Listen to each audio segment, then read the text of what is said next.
Nah, kalau channel-channel based on asumsi, wah nanti Donald Trump bakal kayak gini, Iran bakal kayak gini, wah ini bakal kayak gini, Cina bakal kayak gini. Semuanya tuh asumtif tapi disuarakan dengan bagus kan. Jadi orang tuh percaya dengan itu. Ini buktinya ini. Ujung-ujungnya dibang hoax dan mati di tengah jalan diskursusnya.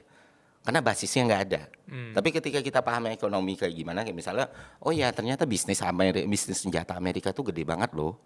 Bayangin loh yang terjadi di Denmark. Mereka mau capok itu Greenland dan ternyata Denmark harus beli misil dari US, pertahanan dari US untuk menjaga daerahnya dari pressure-nya US. Itu kan gila ya gitu.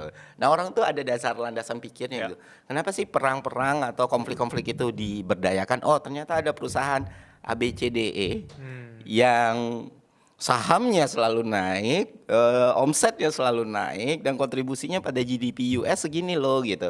1-3% bisnis ini berjalan dan lain sebagainya. Nah bayangin ketika kita paham itu pertumbuhan ekonomi apa, GDP apa, pendapatan per kapita apa, ya kan? Kita paham gitu.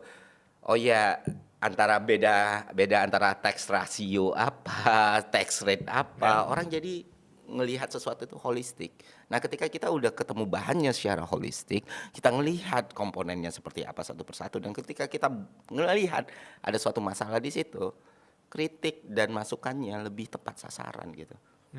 Misalnya kayak gini, kita ngomong paling gampang lah, utang negara. Yang jadi masalah orang selalu yang banyak ya, mempermasalahkan utang itu jumlahnya. Nah, kalau kita nggak ngerti makro itu gampang banget didibang. Lalu lihat China, US, Jepang itu jumlahnya lebih gede loh. Nah karena lu nggak paham apa-apa, jadinya, oh kalah nih gua gitu. Nggak bisa gua ngekritik utang. Padahal utang Indonesia itu perlu dikritik bukan dari jumlahnya, rasionya gitu, sumber pembiayaannya, rate-nya gitu, pembayarannya seperti apa gitu, yang dijamin apa. Nah itu kan roda-roda atau gear yang seharusnya lebih fokus masyarakat di situ gitu.